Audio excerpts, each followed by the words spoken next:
Hello, everybody. Welcome to week 3. I am so sorry for the delay, but we are here now. So, I just wanted to take the time out to introduce this week's topic, which is You're the Person That You've Been Waiting For. This is something that I wish I would have told myself when I was younger. I spent so much time wishing that someone would come and save me, someone would come and guide me, someone would come and tell me exactly what to do step by step.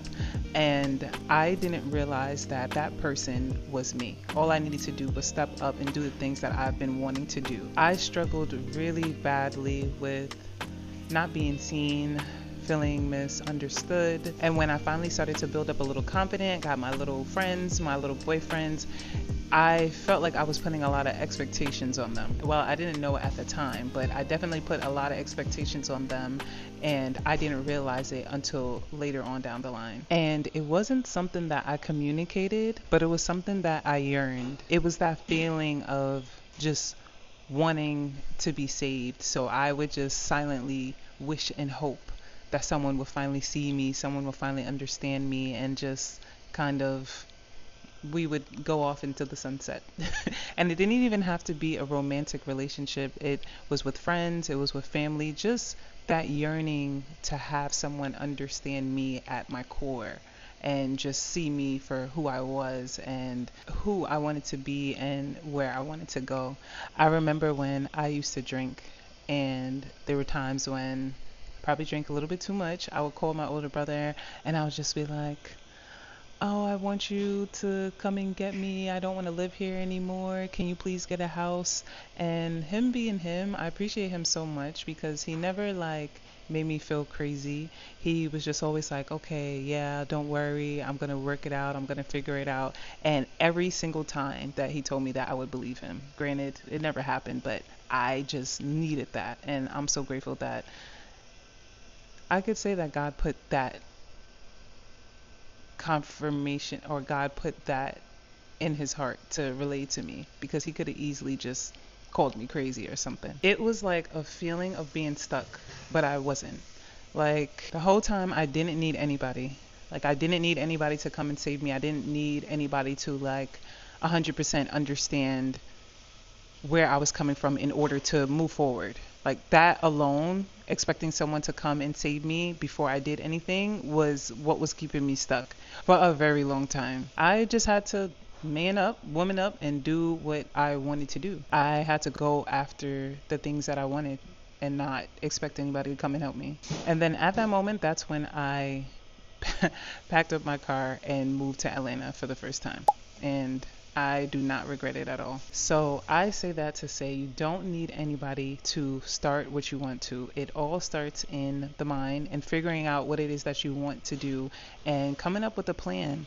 The plan's not going to be perfect, but the plan is going to, or it should be something that is going to get you to start moving. And then once you decide what you want to do, you have to tell yourself you're not going to stop until you get to that point, that you're going to do it no matter what. I think the problem is that people usually try to make excuses and say, like, "Oh, you're lucky because you had this," or "You're lucky because you had that." And then in my head, at a point, I used to like defend myself, but now I'm just like, it's okay. I don't have to defend myself because I know what I went through. God knows what I went through, and it's not going to change how they feel. It's just an excuse that they tell themselves in order to feel good about being where they don't want to be. So it's, "Oh, I don't have help. I don't have the money. I'm not where I want to be. I want to move. I want to live. I'm the black sheep of the family," and all of these things. And it's like, yeah, that could be true, but then also you can use that as motivation instead of the reason why you're not doing the thing. And truth is, people don't pour into you until you pour into you.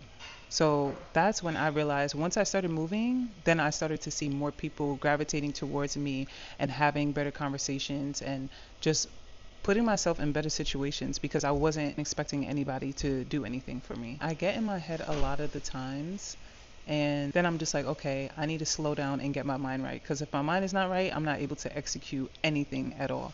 I'm not able to follow through with anything that I need to follow through with. And that's why it's important that you have people building in your circle. Because if you don't, it's easy for you to get distracted when you don't feel like doing it, or you're tired or you're feeling discouraged and you're not motivated, because you're not always going to be motivated.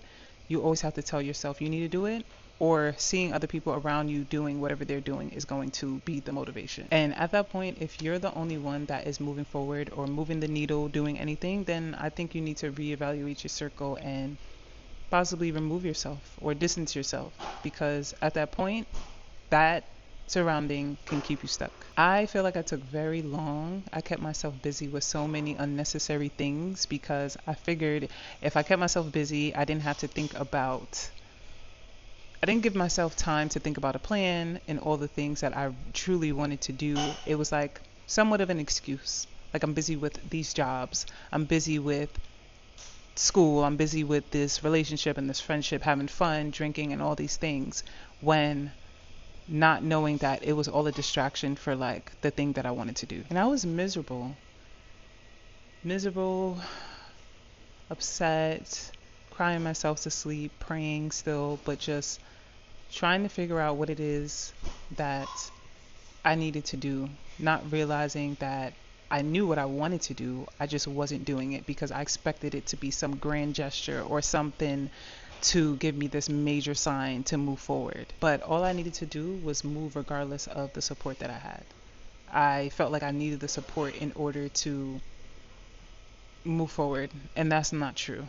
Unfortunately, it's not. So there was someone in the comment my last video that said, "Oh, you're so lucky to have family to support you," and I don't know if I worded it in a specific way, but that's not the case, or it wasn't always the case. I didn't always have the support that I needed, and I honestly didn't get the support until I started to move. So sometimes, yes, you do have to bet on yourself and you do have to move in order for people to say, "Oh, snap, like she's serious. Let me support her to just keep going and not stop because I like what this thing and what this plan is doing for her, or I can see what it could do for you in the future or her in the future." But I couldn't see what I was going through because I was in it. And because I didn't have the support from people to tell me like what was going on, or like to say, "Hey, this is a distraction. You remember when you said you wanted to do this?" I was like with my little boyfriends thinking, I'm going to get married and then we're going to just playing out this whole thing in my head that was like not realistic, and thinking that a relationship was going to save me and kind of point me in the right direction. But it was all a distraction. And even though I felt like they were good people, they weren't the ones for me and the life or the purpose that I had for my life, or the purpose that God had for my life, and the things that I truly wanted to do. Seemed good in the beginning because, again, they were good people. But then as time went on, you realize like, okay, this is not what I truly want. And just because they're good people doesn't mean that they're right for you. But it was more so like a escape. Like not realizing that all I had to do was bet on myself. All I had to do was like follow out my own plans and not depend on having another person to say, "Yeah, let's do this together. This is the plan that I have for us." Like, no, bet on yourself. You can be in a relationship and still have your own plans and follow out your own plans. It doesn't necessarily have to always be something that you guys do together. Yeah, communicate, but you do your thing, they do their thing, and you realize if it's meant to come together or not. But most of the time in my situation, I realized later on like, hey, I'm doing what I want to do, they're doing what they want to do, but long term it doesn't look like we are on the same path, and I don't feel like I'm receiving what I need in order to fulfill my purpose. And purpose is way more important than just a temporary job or a career. No one is going to see the vision like you do. So until you actually meet those people, which you will on your way there, then just keep going. What I wasn't expecting is how lonely it was, but I think that I was expecting to move in a pact, and had I recognized that being able to be okay by yourself is actually a gift, and that's the only way that you can move forward.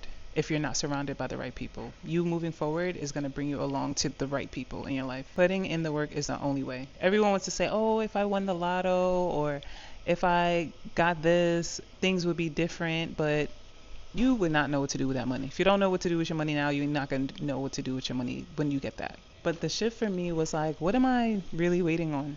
Like, is this even realistic, or is this just like something that's made up in my head?